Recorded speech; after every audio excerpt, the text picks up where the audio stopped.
Shantungosaurus. Shant is a large hadrosaur that will come to the isle at some point. In this video I'll be talking about what my ideal Shant is and what to expect from it, as well as guesses on when it will be released. So starting off with its stats, it's definitely a heavy weighter. It's in fact the largest hadrosaur to roam the earth, and will be one of the heaviest dinosaurs in game. So what I want for Shant is to weight around 18 tons. Yeah, I know it's pretty heavy, but it should be. I mean, Shantungosaurus is even jealous. With great weight comes extremely good health, but the downsides are its turning speed and speed in general, which is making it a big target for the big boys, such as our Tyrant, Rex, Giga, and possibly Shantungosaurus, who knows. With all things being said about it, and seeing it taking on chimeras and trikes, I mean, who knows. Though 6.5 tons versus 18 tons is pretty brutal. Maybe Acro will bribe Shant with tasty burgers. Vegan burgers then. But back to Shant. With it having to carry all that 18 tons, it won't have good speed like in Legacy. My ideal speed for Shant is heading towards the steady 30s, so around 30 kilometers per hour. Pretty speedy for giant. Yeah, I know. It's a debuff from Legacy if I remember correctly, but its stamina won't be that lovely at all. I want its stamina to be around 50 seconds. If I ain't mistaken, that's a little buff from its Legacy stats. I don't know about you guys, but I think that's plenty for a giant of that size. It should be a threat to the bigger carnivores. I mean, a stone from Shant will leave you crossed like an acro doing a bell flop on you. So I'd rather want it to fend off the prehistoric chickens that are running down its stamina than for it to sit like a free meal, like some Stegosaurus players does. Yeah.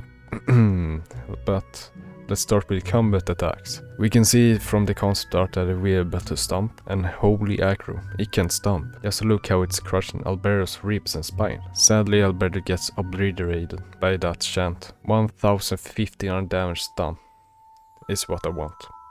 It's very avoidable if you're fast enough to dodge the attack, so the attack is about timing, and when you do hit, that corny or angry Herbie gets crushed, and you get knocked over if you're less than 8 tons. Yeah, it's quite OP, but that's kind of the point. Look at it like this.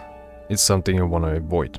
If you aren't agreeing with me there, I bet you're that kind of PvP isle player and not the survival one. But back to its attacks. What I also want for Shant is a 200 damage headbutt, or swing, or whatever you want to call it, that knocks down if you're less than 2 tons. Then a tail swing at 350 damage, knocking down other dinosaurs less than 2 tons. It's pretty high numbers, but again it's something you want to avoid, unless you're our big Rex pack or Giga pack. Then 250 damage kicks that can be used with both back legs. Like you're seeing here in the concept art, keeping the annoying small things away from you. That's all for combat attacks. Let's continue with its growth time, hunger times, and thirst times. What I personally want the growth time for Shant to be is honestly around 10 hours, with perfect diet. That being it grows slowly, then has a growth spurt at the end of its growth. So starting with the hatching to UV growth times and weight.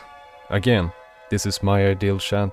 No real facts here. Also, this is the time with perfect diet. 100% so to speak. Hatching to UV is 1 hour, with the hatchling weighing around 50 kilograms at birth, then steadily slower becoming 850 kilograms at juvenile stage. UV to subadult is 6 hours, then becoming 12 tons at subadult. Subadult to adult is 3 hours, then becoming 18 tons as an adult. That's my personal growth times for Shant. Now going on with the hunger times. The hunger times for Shant will be good as adults since it's big. Its belly can fill up a lot of burgers, but not as much as acro. Anyway, I'm thinking around 2 hours for the belly to start. It may be a lot, but let's remember, it's 18 metric tons. It's huge and slow, so moving around the map will be a pain. Moving on to thirst times. For balance, it will have to be 1 hour tops. So you're gonna have to move around and find water pretty often.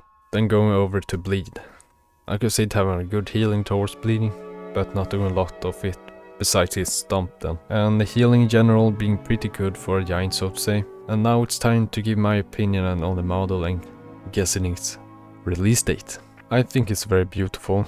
It's a nice addition to the isle. Hadrosaurs are very cool. One of the reasons I find it cool is because of its size. Also its general looks. I'm guessing it might be coming early 2027 at earliest, not gonna lie. I really hope not, but 2026 will be perfect in my opinion. But it looks pretty tight for 2026. Spinosaurus may be coming, Camarasaurus, Archaeosaurus, who knows. So that's my ideal Shantungosaurus. What do you think? Do you agree with me? Let me know your thoughts in the Archaeosaurus comments. Hope you enjoyed this idle discussion. If you want me to continue this row, please let me know. So, bye bye y'all.